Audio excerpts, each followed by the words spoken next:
state. So a couple things I want to share with you. Let's talk a little bit more about these group surveys that I gave you a little bit of a sneak peek at before.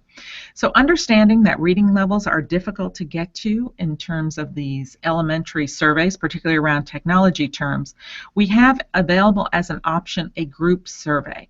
So for the kindergarten, first and second grade students, there is an opportunity for the teacher to ask the questions in the class, have his or her students raise their hand. The teacher counts the number of hands raised, quite literally, and then inputs that aggregated total. So for example, when we ask a question of students, and one of the questions we ask the students is about their access to different types of mobile devices that they may have for their own personal use, if we ask the fifth graders, for example, do you have a tablet that you use at home? A number of students may raise their hand. The teacher will count up the number of students that raise their hand, and then he or she will input that number into the appropriate response on the online survey. So it is a special survey that is set up specifically for teacher input for kindergarten through fifth grade. Now, if you are interested in using the individualized survey with your students, I should let you know that kindergarten, first and second grade survey is about a reading level of beginning second grade. So that could be something that could be used by some kindergarten and first graders. More appropriately, the group survey will probably be your better option.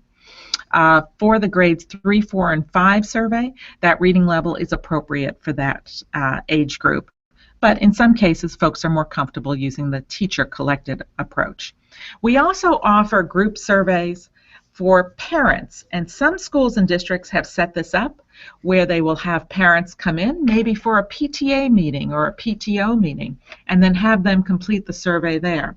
In some cases, they've opened up their computer labs and given their parents opportunity to take the individualized survey or to be able to participate, again, in the same way as I talked about with the elementary grades, in a group format where a facilitator will read the question, people will raise their hands, they'll collect that data and input that in the online process.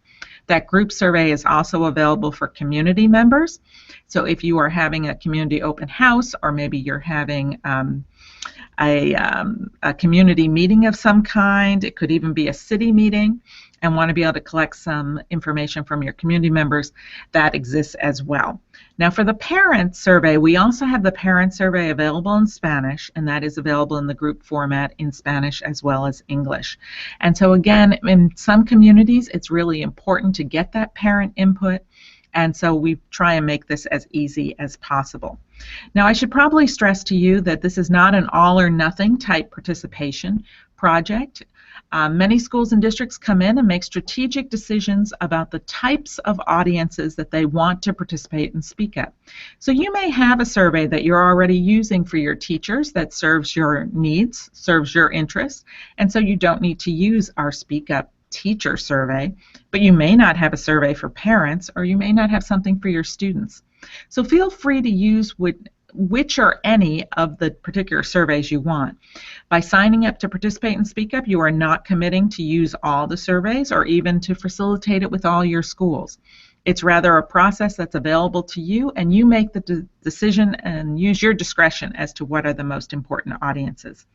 Now again, we have surveys for K-12 students, teachers, librarians, school site administrators, district administrators, technology leaders,